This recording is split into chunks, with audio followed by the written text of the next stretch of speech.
hear me. I just want to take a quick moment to say thank you for your focus. 4 panels back to back is a lot.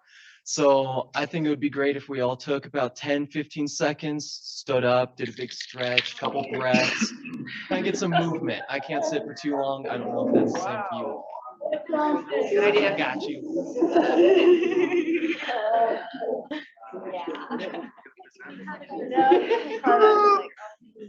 All right, so as we kind of bring our focus back in, my name is Sean Kohler. I'm going to be talking about my project with animal-assisted therapy practices of Colorado.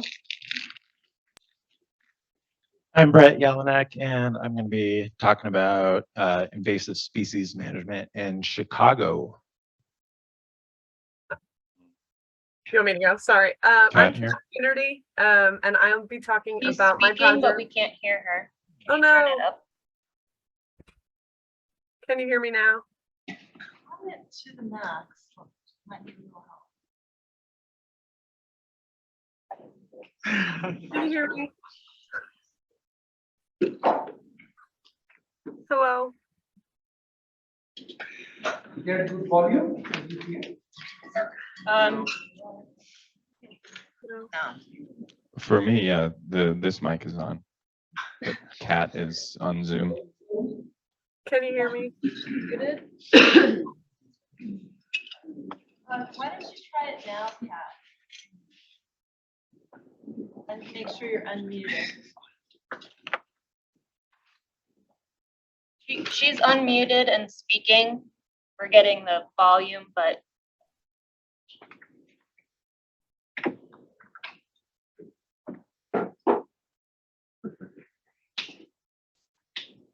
Stand up and stretch more if you want. Take this time.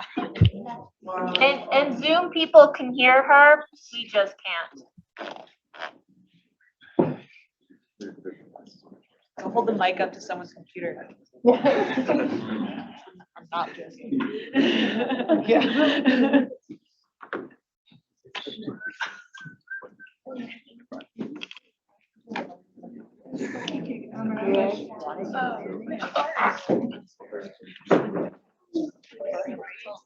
What did you do? No, I guess I No, I literally texted my mom and said, why did you do this?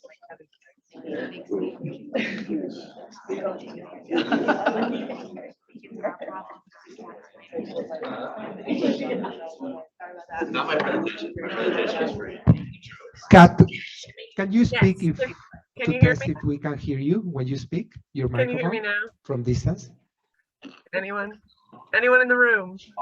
We cannot hear you. No. She's speaking and everyone else on Zoom can hear her. It's through.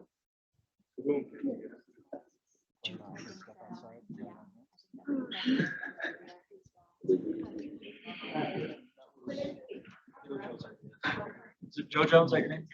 It's my computer. I'm just trying to give you credit for your idea. Oh, for my idea, you doing it? We're gonna try it. But I like.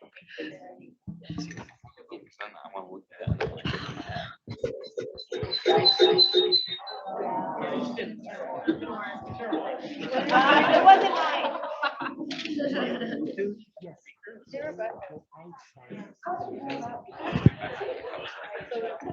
Hello. You got swag. We don't have a lot of like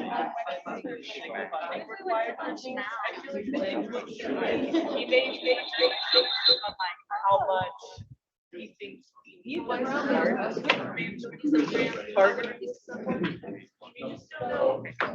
Like we got I would get this like store. It's like 15 stakeholders with all the big organization instead of different things. So that's why we work with them a lot, plus like for on our team. I guess I just coming in late.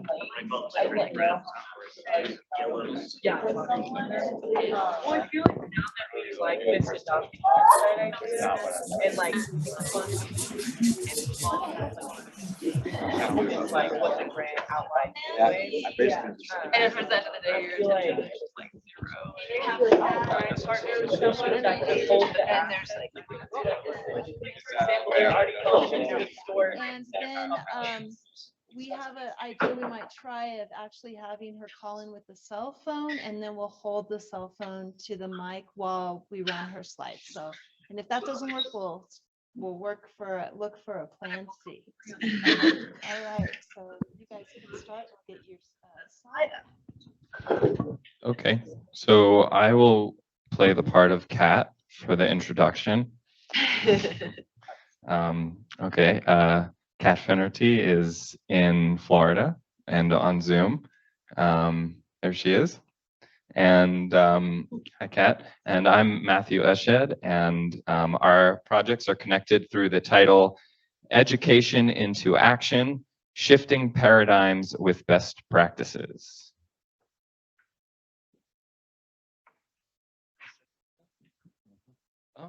So education is a lifelong journey. You find yourself at times playing the role of student, you find yourself playing the role of teacher. And one thing that's unique about all of our projects is that we will be spanning both of these roles. We will simultaneously be students diving into the knowledge of our specific project areas, both local knowledge and academic knowledge, and trying to glean the best practices out of this, where we will then pivot into the role of a teacher, working with our community stakeholders to pass along this information and best practices.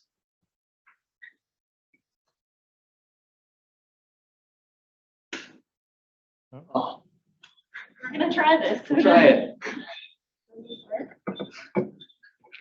you hear me? Give it a try, Kat. Okay, can everyone hear me? Yes. In one way or another. She might need to turn her audio off. Yeah, good point. Oh, yeah. Did you hear what MJ said? Kat, can you hear me? If you can put headphones in, then you'll be able to hear us and it won't create a feedback loop. If you turn your audio off, then try it.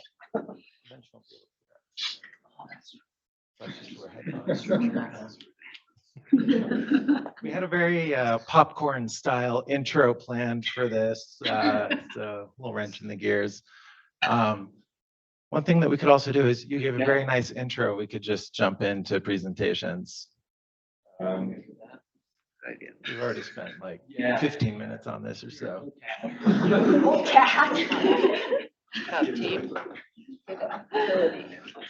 All right, so that was kind of a quick overview of what unites our projects. We're just gonna kind of dive into it a little bit. I'm gonna start us off. Next slide, please.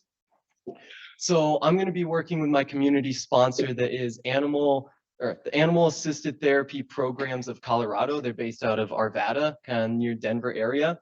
And the focus of my project is going to be increasing the access to their garden space that they currently have, as well as helping them just kind of implement better land management practices on the entire ranch. So throughout today in all of these panels, there's been a lot of talk about different, like negative effects from climate change, but there's a largely unspoken effect that is kind of devastating our society, and especially might be felt very acutely here in this room, and that is the negative mental health impacts from climate change. According to the American Psychological Association, 67% of the US population experiences anxiety around climate change. And because of this, it is paramount that there is equal opportunity and access for people to get into green spaces, into wilderness spaces, to have kind of therapeutic connections with the land. And that's kind of what my project is focusing on. Next slide, please. So as I mentioned, Animal Assisted Therapy Programs of Colorado operates out of a 3.5 acre ranch called the Barking Cat Ranch, located in Arvada. I'm going to be working with a variety of stakeholders at this organization, including the staff, the clinicians. I won't be working directly with the clients due to them being a sensitive population, but through work with the clinicians, I will be accessing that population as well. And there's also an amazing team of volunteers that help support all of our actions there. And a huge aspect of my project is the sustainability of it, and not just from an environmental standpoint, but an organizational standpoint as well. All of the efforts that I'm going to be working at with my partner organization have already been put into motion before me getting there, and they will be continued after my time working with them. So it's very important that any knowledge I bring into them, any practices, the organization can continue on after I leave without my direct support for it. Along with these stakeholders, there is also a cavalcade of animals at the ranch that I will be working directly with. I will be learning from and kind of helping implement best solutions for them as well. Yeah, do next slide. Or one thing I forgot, there's also a large amount of unknown stakeholders for this program because I have yet to move into the Arvada community and really bed myself in that community and learn who else is affected by this ranch. But I am moving to Arvada this weekend and am incredibly excited to start to integrate myself in that community and figure out who else that my project will be touching. So I've worked closely with my stakeholders to identify kind of a collection of deliverables that I will have at the end of this project. Those are a garden design for an ADA accessible garden, as well as an updated standard operating procedure for best management practices of a regenerative garden. I will also be working on designing a series of workshops that can reach out to the community and teach people what we're doing on the ranch, as well as a series of resource channels for the clients who are graduating the ranch and want to continue to have gardening or working with animals be a large part of their life, but they no longer need the direct therapeutic support of my partner organization.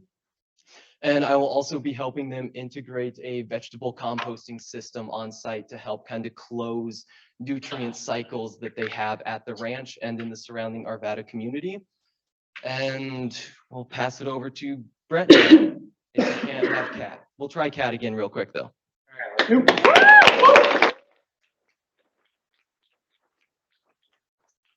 Thanks will be appreciated. Can everyone hear me? Okay, hi guys. I apologize for this and for making you late to lunch. But my project is called No Light in a Dark Park.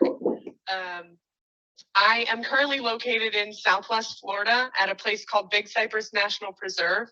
I am a AmeriCorps member here. So in 2016, Big Cypress National Preserve was established as a dark sky park by the International Dark Sky Association. And that just means we follow certain regulations and have plans in place to revamp our lighting systems to make them dark sky friendly. So my project is focused on reducing light pollution in and around Big Cypress and increasing awareness in the surrounding communities. Next slide, please. Thank you. Okay, so why does it matter to you? Why should it matter? It should matter to you because it's a cultural loss. If we lose the dark of the sky, historically it has been used to tell people when to plant crops. It helps travel on seas, as well as tell stories. Constellations are a huge thing in many cultures, and not being able to see stars limits that.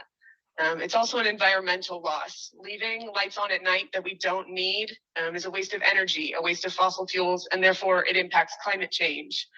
It also impacts humans. It makes it harder for you to fall asleep and has been potentially linked to an increased risk for certain diseases.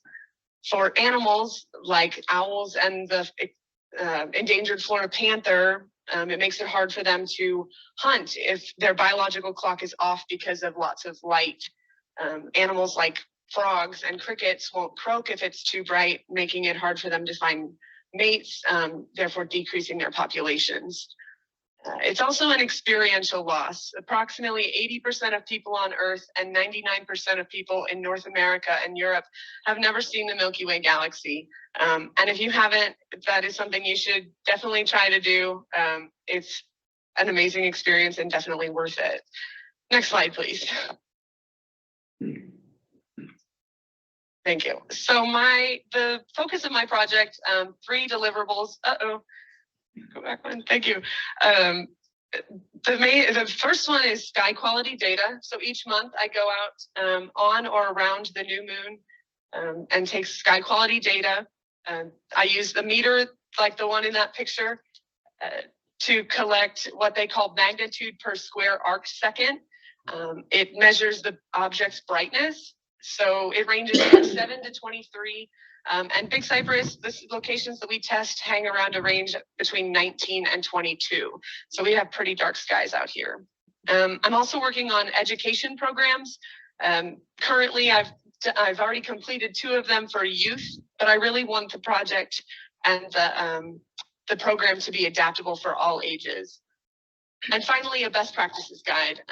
I really want that to be digestible for stakeholders. People in the community oftentimes disagree with things that the preserve does, but if we can show them that this benefits them as well, I think that it could be really beneficial. And first years, if you need a project, mine can certainly be adapted to a bunch of different places. So next up is Brett with a horror story on buckthorn.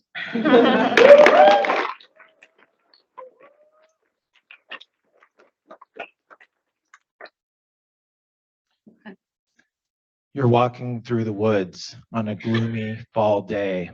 The bare trees remind you of skeletons when all of a sudden you spy a patch of green, unnatural for this time of the year. Ouch! You're pricked by one of the thorns of these leafy plants.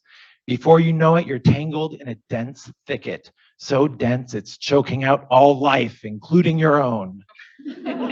As dread sets in, you realize this plant isn't only attacking you, but has poisoned the ground from which it grows. In a fit of terror and rage, you lash out at this insidious plant with your axe, which you always carry with you, cutting down this foul beast of a plant. Battered and bruised, but still alive, you scramble out of the woods and back to safety. Months pass, and in the spring, you return back to this very spot, only to find that this dastardly shrub has multiplied, sprouting from the very ground where you thought you had slain it, but now even more dense and more vicious than before. How will we stop this plague plant from taking over everything? Woo! So, this is a real plant. It's not like Stephen King. It's called buckthorn. There we go. We got some nice metal font up there to scare you. Each of the horrors that I described, those are only a few of the competitive advantages that buckthorn has over native species. Buckthorn really is like a monster in Chicago's forests. So this shows, concentrations of buckthorn. There's Chicago right there. Over here, you can see there's a tree inventory done in 2010 and 2020. These are the top 10 most common trees. This is buckthorn. And you can see it's increased from 28% of the trees in 2010 to 36% in 2020. So it's a real problem. Next slide, please. So buckthorn wipes out biodiversity, and it also poisons the ground where it grows. By preventing the growth of native tree seedlings, buckthorn also prevents new trees from pulling carbon out of the atmosphere. So this has a real impact on 2 of the biggest crises we face today, biodiversity and climate change. But fighting buckthorn can also promote a connection to the land. When people get their hands dirty to improve an ecosystem, it deepens their connection to nature and can cultivate new stewards for natural areas. This is where my project comes in. I'm partnering with the Chicago Region Trees Initiative, a regional partnership working to promote healthier, more diverse, and a more equitable urban forest for the region. It's a 7-county region. There's about 280 municipalities, millions of people. I will be creating a tool for anyone seeking to manage buckthorn, a step-by-step guide to move people from awareness of the problem to taking action. Buckthorn removal can be complicated, and there's a variety of interventions that may be required. By answering a few questions, stakeholders will be able to use the interactive guide to identify the best practices for dealing with their specific circumstances. This guide will be a web app designed to minimize the barriers to removing buckthorn. Next slide. To create this guide, I'll be working with various experts, practitioners, and reviewing literature to inventory the best practices for removing buckthorn. I'll interview private and public land managers dealing with buckthorn to assess their barriers and their specific contexts. I'll then organize all this information, matching stakeholder context to the most appropriate intervention. This analysis will provide the basis for the guide. If the guide proves to be effective and becomes widely used, it could have a real impact on the region's forests. Buckthorn is a widespread problem extending far beyond Chicago. It's found in 34 states and 8 of 10 provinces in Canada. This guide may be useful in those areas as well.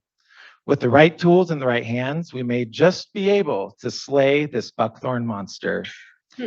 Next up, we have Matthew, who will be talking about biochar, and maybe I can send you some buckthorn to burn.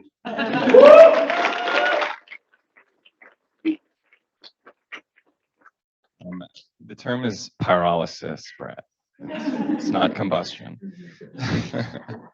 Hey, my name is Matthew Eshed, and my project is a study of the production and use of biochar in the Gunnison Valley and similarly resourced regions.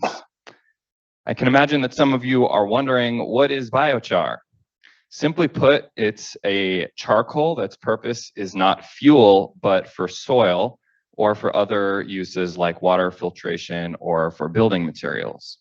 This technical charcoal, as I like to call it, can be engineered for specific uses through modifications to the process by which it's produced, which is pyrolysis. There are other processes like torrefaction and gasification, but that's probably for another day. Come back in May. Biochar can be characterized as being nearly pure carbon. It's usually more than 80% carbon. It has a high cation exchange capacity, a very high surface area, and an alkaline pH. Shown in the images here are some of the encounters that I've had with the biochar system since I began working on this in the spring. The top line of photos shows the diversity of potential feedstocks in the area. The middle images are 2 production demonstrations, one that I attended, that's at Gunnison Gardens, and the other that I co-facilitated and where I managed the kiln myself. Yes, those are fire spinners. It was the summer solstice celebration at South Main Gunnison. And the bottom row are 3 of the gardens where biochar has been applied, some of it which we made and some of it which came from Biochar Now. Next slide, please. So my project is through a research fellowship with the Cold Harbor Institute. And to give you a fuller sense of my project, here are some of my research questions and deliverables and stakeholders. My research questions revolve around how biochar affects soils in our area for things like water holding capacity, how biochar is produced in case we might want to make it here, because that's really the most sustainable and lowest cost method to procure biochar, and generally speaking, what opportunities for a biochar system exist in our area. My major deliverables are a biochar user's guide, both in detailed form and in a zine form, a series of community biochar production demonstrations, and a biochar system feasibility assessment. I have some other deliverables that you can see here, And my key partners include the Cold Harbor Institute and its stakeholders, the Gunnison Producers Guild, the governments of the city of Gunnison and the county of Gunnison, the Crested Butte government, and land managers, both public and private. Next slide, please. One of the techniques that's used for a project like this is a materials flow analysis. This flow here is not complete, but I wanted to share it with you to give you a sense of the different facets of this project. In this analysis, we can see external inputs as well as some information flow and the different process steps that we're looking at when assessing biochar. Next slide. So this is a selection of the work that I've completed so far to give you a sense of the vector of the project at the current moment. I don't anticipate really any significant challenges as this project sits at the intersection of a number of important issues: wildfire fuels reduction, degraded soils, drought resilience, and greenhouse gas emissions mitigation. The project is quite complex in its scope, and so maintaining momentum at the right time in the season might be a difficulty as winter is coming. But it's a challenge that can certainly be overcome. Also, fire restrictions present a challenge for when we can actually run these type of open top kilns, like you can see there. It's called a flame cap kiln, as it does release some sparks. Yeah, I'm looking for somebody who might want to continue this project moving forward. We're kind of establishing a biochar research program in our department. So we've gotten some preliminary grants. We're buying some instrumentation. So next season we'll be able to do some more technical and scientific studies on the impact of biochar on the soil. So yeah, that's all I got. Thank you.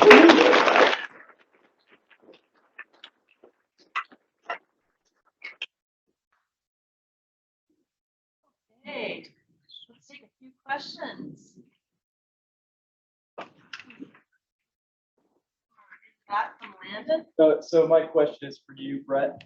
Are you referring to glossy buckthorn, or because I'm from Ohio and there's all sorts of buckthorn species, from common buckthorn to alderleaf buckthorn, and both those two are native species. And during my time with the ODNR, we took out some of them too because woody species dry out a lot of wetlands. But we also have the glossy buckthorn. Is that the one you're referring to? Yeah, so everyone probably heard it because it came all the way over here over you. But the question was about what kind of buckthorn are we dealing with? And it's a good question. I didn't get into that because my little horse story already took up a lot of time. But it's glossy buckthorn and common or European buckthorn. So those are the two species that are the main problem species. There are native buckthorns as well in the Chicago region, but they're not posing a problem. Leah has a question. Yeah, my question's for Sean. I'm just curious. One, I love your project, but like, what do you think the biggest challenge would be, just through your project? So thank you for that compliment, but Leah's question, just to kind of repeat it, is she's wondering what's the biggest challenge going to be for my project. And I think there's two big challenges that are kind of jumping out to me. And one of those is time frame, considering we're already getting, heading into fall, and a lot of the stuff that I'm working on with my partner organization is about growing spaces. It's about building gardens. So I'm feeling a little bit of crunch time just from the seasonal change aspect. And that would also be an awesome opportunity. I don't know at the exact moment what kind of opportunities there will be to continue this project on for any first years, but I would bet money that there will be areas for a first year to continue this if that is something you're interested in. And the second, kind of biggest concern for me is space. 3.5 acres is incredibly small for a ranch. And if I'm working in really small spaces, there's a lot of land management practices that are going to be really hard to implement. And that goes for the garden space as well, because I'm going to be juggling a lot of different aspects to make this garden accessible that all need their own space. And so that's just going to be difficult to navigate in there. Like an example, having lots of stimulation in a garden is really good for attention restoration. But if there's too high a level of stimulation, then the garden becomes non-accessible for people with ASD because it might be a space where they don't feel recharged. They're actually shutting down by how much stimulation there is. So kind of juggling all of those needs in a small space is going to be a challenge. All right, let's take one more question from Jojo. And for Matthew. So biochar is cool. I know we could nerd out about specific like technologies and things that could be utilized. But my thing with accessibility and feasibility of biochar technology is that it has a scalability issue and a cost issue. Is there any work you're doing on like things that could be done at a local home and how those can be regenerative at small scale? Yeah, I'm actually starting my research looking at a more local and accessible scale, empowering basically anybody to produce it. The difference between operating a fire the way that we normally would and operating a fire in a way that is actually more like pyrolysis, where you're depriving the fire of oxygen, is it's not too complicated. It's kind of a matter of continuously adding fuel. Anytime that ash starts to appear, adding more fuel. There's a quenching process that happens once either you're out of fuel or your kiln or your pit that you've dug is totally full. You completely submerge it, completely put it out, and what you're left with is the charcoal. So it can be made in a pit. The World Bank and different development banks have invested some resources into educating and collaborating with developing countries to have access to this resource. And then of course there's also gasifiers where you can do it in a reactor and with big shiny machines and capture the gas and make bio oil and all that stuff. But I'm really interested in a potentially a mobile kiln, something that can be brought to the site where the wood is located. But yeah, it would be really ideal for people to be able to just make it themselves.